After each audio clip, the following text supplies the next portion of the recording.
Mi nombre es Jonan Alberto Flores, soy estudiante de octavo semestre de Contaduría de la Unidades Tecnológicas de Santander. A continuación expondré o sustentaré el informe final, el cual es de la materia de ética profesional, sobre el caso Odebrecht y el indicador EBITDA. La opinión sobre Odebrecht. A nivel de corrupción, de mayor impacto de los últimos años fue el caso de Odebrecht, una constructora de las más grandes en todo el continente, la cual se vio inmersa en la telaraña de sobornos, pagando sumas estratosféricas con el único fin de obtener ganancias, contratos en varios países, entre esos nuestra Colombia, la cual involucró funcionarios de alto rango del gobierno y la política pública. Si decidimos reseñar dicha firma, es una empresa con principios morales perdidos, decisiones éticas deplorables, que a través de sus hechos que ocurrieron y causaron un fuerte y devastador impacto en los países donde se les permitió involucrarse. Se aclara que aún quedan vestigios de aquellas investigaciones, aunque aún no con mucha fuerza, debido a la corrupción de aquellos gobiernos que, por no permitir que ocurran escándalos de mayor índole, tapan ciertas decisiones que se tomaron en el pasado en cuanto a este tipo de empresas. A esto se le puede sumar adicionalmente el análisis de la panorámica sobre los motivos de corrupción a nivel regional y mundial que dichos países se enmarcan en adoptar y aceptar políticas de contratación con empresas multinacionales como Odebrecht. Odebrecht es para muchos expertos en la materia el medio más contundente para arremeter en contra de la ética de forma directa y lograr afectar al gobierno en su perfil corporativo entre los países y su sector empresarial interno y externo, poniendo en tela de juicio las partes involucradas en medio de una actuación deplorable y las decisiones tomadas de una moral baja y vulgar. A continuación, les hablaré sobre el indicador financiero EBITDA. Si ya se sabe que el EBITDA es un indicador financiero, se ha vuelto muy importante en el mundo en el día de hoy, sobre todo en el ámbito empresarial, por dos razones. Primero, su facilidad para ser calculado y su capacidad para informar a los propietarios de un negocio en instantánea eficiencia operativa a corto plazo de la empresa. El principal objetivo del EBITDA para mí es comparar las otras empresas de la industria con el mismo indicador, para que así se pueda ver la rentabilidad y el flujo de la empresa en comparación con otras empresas del mismo sector. Es un indicador capaz de proporcionar al departamento financiero de cualquier empresa o ejecutivo de una empresa una estimación rápida del valor de la compañía. Además, permite que las empresas comparan su desempeño con el de sus competidores. Es capaz de medir las ganancias antes de registrar los impuestos. En definitiva, el margen de EBITDA es un indicador de la salud financiera de una empresa o de toda empresa, ya que evalúa el desempeño sin tener que tomar en cuenta las decisiones financieras, las de contabilidad o varios entornos impositivos en cualquier compañía. Muchas gracias. Muy buen día, mi nombre es Lady Joana Quintero Álvarez y hoy vamos a hablar sobre el caso Odebrecht y el indicador de préstamos EBITDA. Para el caso Odebrecht, esta empresa o firma contratista tiene los principios morales perdidos y decisiones éticas deplorables. Y de paso, sus acciones causaron un fuerte impacto en los países donde entraron a laborar. Se aclara que aún quedan rastros investigatorios en contra de aquellos procesos, aunque no con mucha fuerza, ya que es claro que de por medio hay muchos intereses o sobornos, burlando así entidades como Procuraduría General de la Nación, Contraloría General de la República, Fiscalía General de la Nación, Auditoría General de la República, la Secretaría de Transparencia, que estas entidades son encargadas de regular la corrupción y transparencia en los servidores públicos. En base al caso Odebrecht, la Superintendencia de Sociedades hizo advertencia a los revisores fiscales, a las firmas de revisoría y a los mismos contadores sobre la cercanía de los plazos para los informes de los estados financieros, pero por falta de ética y corrupción todo se pasó por alto. Los profesionales debían dedicar tiempo para la elaboración de dichos informes para los diferentes entes de control, pero por favorecimiento económico infringieron y manipularon la información y de paso sobornaron a las entidades que estaban frente a esta licitación. En su momento, tanto en vías como a las entidades reguladoras de corrupción, aparte de otras infracciones que cometieron, entre otros países, y a falta de los valores, la revisoría fiscal tiene que tener en cuenta la transparencia como un valor necesario y fundamental, tanto en sus operaciones como en sus cuentas y en todas sus actividades financieras y económicas. Promover, observar y actuar con ética es más fácil cuando se ponen todas las cartas sobre la mesa. En conclusión, se debe ser íntegro en el momento de dar información y tener un alto grado de lealtad para con el Estado. Y asimismo, se cuidan de no cometer delitos y verse perjudicados.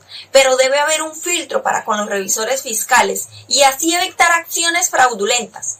Ahora, el EBITDA es un indicador financiero que muestra el desempeño económico de la empresa antes de impuestos, amortización y depreciación. Y en general excluye cualquier gasto financiero que no supone salida de dinero. El EBITDA muestra la generación de ingresos de la empresa sin el efecto de las deducciones contables y financieras, de modo que una vez es positivo, el resultado final dependerá de la gestión financiera del proyecto. En este caso, hubiese sido efectivo en el caso con Odebrecht. Hola, buenas noches. Mi nombre es Alexandra Pimiento. Les voy a hablar del caso Odebrecht. Odebrecht fue un caso, es una investigación del Departamento de Justicia de los Estados Unidos, junto con otros 10 países más de América Latina, sobre la constructora brasileña Odebrecht, en la que se detalla que la misma habría realizado coimas de dineros y sobornos a presidentes, expresidentes y funcionarios del gobierno de 12 países. Estos países son Angola, Argentina, Colombia, Ecuador, Estados Unidos, Guatemala, México, Mozambique, Panamá, Perú, República Dominicana y Venezuela. Es claro que el contador, como su nombre lo dice, es quien da fe pública. Los contadores y revisores fiscales involucrados en este caso violaron todos los principios éticos de la ética de la profesión de la contaduría. También este es un caso que es un tema que ha conmocionado y afectado a casi toda Latinoamérica.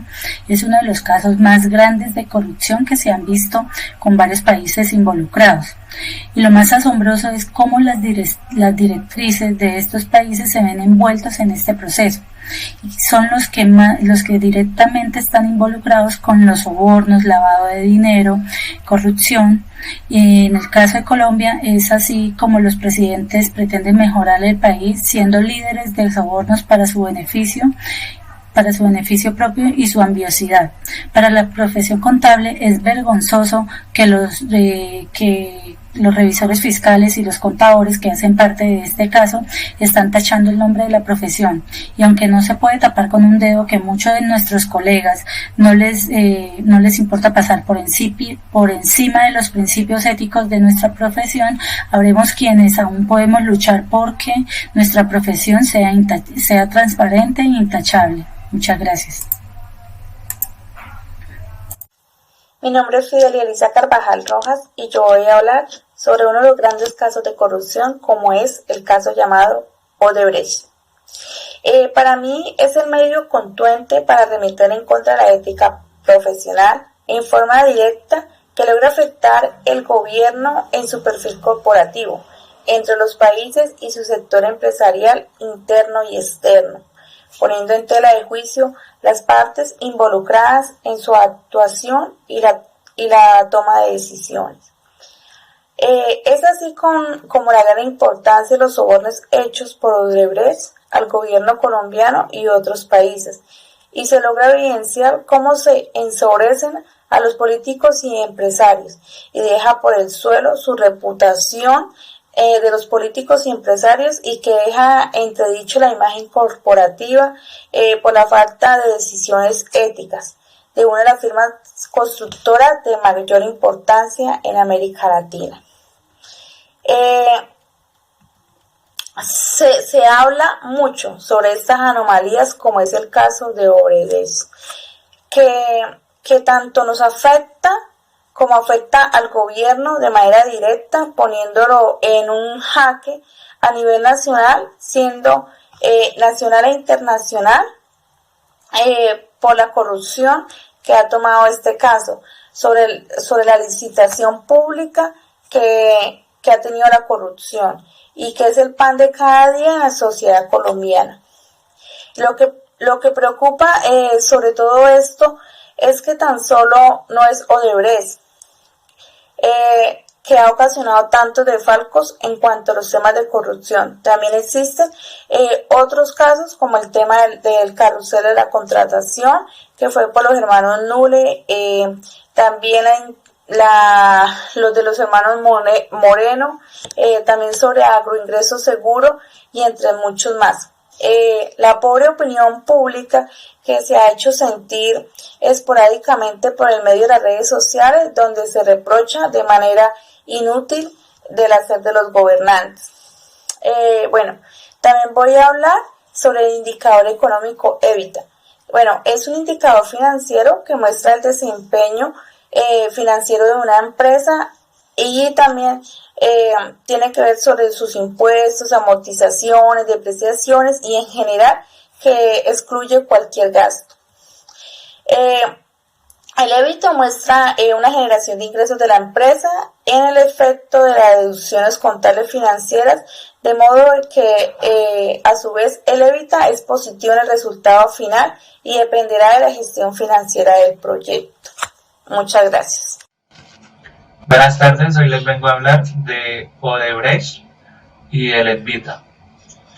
Según la ley 1474 de julio del 2011, se adicionó a la ley 43 de 1990 el artículo 7 que estipula que los revisores fiscales están obligados a denunciar oportunamente actos de corrupción y que en este caso, de no hacerlo, la Junta Central de Contadores será la encargada de cancelar su tarjeta profesional y asimismo los terceros tienen un lapso de tiempo de 3 años para denunciar ante la Junta Central de Contadores la omisión del revisor fiscal. Esto según Actualícese de 2011. Es por ello que la Superintendencia de Sociedades, la Fiscalía y la Junta Central de Contadores abrieron una investigación contra la firma de auditoría, solicitando copias de los informes y documentos expedidos por este grupo empresarial sobre el desempeño de su revisoría fiscal, además de copia de los estados financieros y las actas en las cuales fueron aprobados dichos estados, al igual que los dictámenes de la revisoría fiscales realizadas en el 2014, 2015 y 2016, entre otras medidas. Esto con el fin de corroborar que la auditoría se estuviera llevando de forma correcta. Hasta el año 2018 se han llevado a cabo 2 condenas, una captura y 5 llamados a juicio. Los casos más comunes de acusación son cohecho, celebración indebida de contratos, falsedad en documento privado, enriquecimiento ilícito, peculado por apropiación. Ahora les voy a hablar del EBITDA. Se calcula a partir del resultado final de explotación de la empresa, sin incorporar los elementos financieros, como los intereses de la deuda, los tributarios, que son los impuestos, los cambios de valor de inmovilizado, que son las depreciaciones, y de recuperación de la inversión. Estas son algunas de las principales aportaciones del EBITDA. Su principal utilidad es que te muestran los resultados de tu proyecto sin considerar aspectos financieros ni tributarios. Es decir, te permite saber si el motor de tu empresa, el negocio en sí, funciona o no más allá de otros ajustes o de cómo lo hayas financiado. Para el EBITDA lo importante es conocer cuánto puede generar tu proyecto. Así en tu negocio este indicador es positivo o quiere decir que en principio es rentable y que su éxito dependerá de la gestión que hagas de los gastos financieros, así como de la fiscalidad, de las políticas de depreciación y amortización. Gracias. Buenas noches, mi nombre es Silvia, estudiante de Contaduría Pública 8º semestre, y el día de hoy vamos a hablar sobre indicadores como el EBITDA y también sobre el caso de Odebrecht. Empezamos. El EBITDA es un indicador contable de la rentabilidad de una empresa. Este se calcula como ingresos menos gastos, excluyendo los gastos financieros. Estos son impuestos, intereses, depreciaciones, amortizaciones de la empresa. EBITDA igual a ingresos menos costos de bienes vendidos y costos generales de administración. El EBITDA se utiliza frecuentemente para valorar la capacidad beneficios de una empresa considerando solamente su actividad productiva, ya que nos indica el resultado obtenido por la explotación directa del negocio, dado que no incluye todos los gastos de la empresa. Muestra clara el dinero que queda para pagar sus deudas. Las ventajas de el EBITDA. Sirve como atajo para estimar el flujo de efectivo disponible de una empresa, es decir, nos dice el dinero que le queda a una empresa para pagar sus deudas una vez restados sus gastos más importantes. Es un ratio que nos indica de un vistazo la solvencia de una empresa y nos dice si se puede o no pagar su deuda. Es la base para calcular el ratio de cobertura de la deuda. Bueno, vamos a hablar ahora de Odebrecht. Colombia es un país inmerso en la impunidad y muestra de ello es el caso de Odebrecht. En otros países han traído consigo un avance sustancial que se deriva en la condena de presidentes, ministros, políticos y empresarios. E incluso en el Perú ya le apuntan a abrir un capítulo en donde se investigue el papel de los periodistas en este entramado de la corrupción. Y esto es positivo para la sociedad en general, que a pesar de verse vulnerada por estos actos cuestionables, también como sus instituciones actúan y envían un mensaje claro a los corruptos. Este no es el caso de Colombia. Desafortunadamente, no hay avances significativos y el caso de Odebrecht parece ser el escenario ideal de la burla a la justicia, de no avanzarse en llegar a fondo a lo sucedido y sancionar a los responsables. Hará carrera que el crimen de cuello blanco paga y seguirá siendo el contador público objeto de presiones indebidas para adoptar decisiones y actos en contra de la integridad y la objetividad. El caso de Odebrecht es solamente uno de tantos de la corrupción que ha habido en Colombia, destacándose entre otros casos como el de Reficar, Interbolsa e Inverbolsa. En tal sentido es necesario dotarla de mayores elementos que permitan fortalecer y está encabezado por el Estado y las familias en dar el primer paso para gestionar estos valores. Muchas gracias.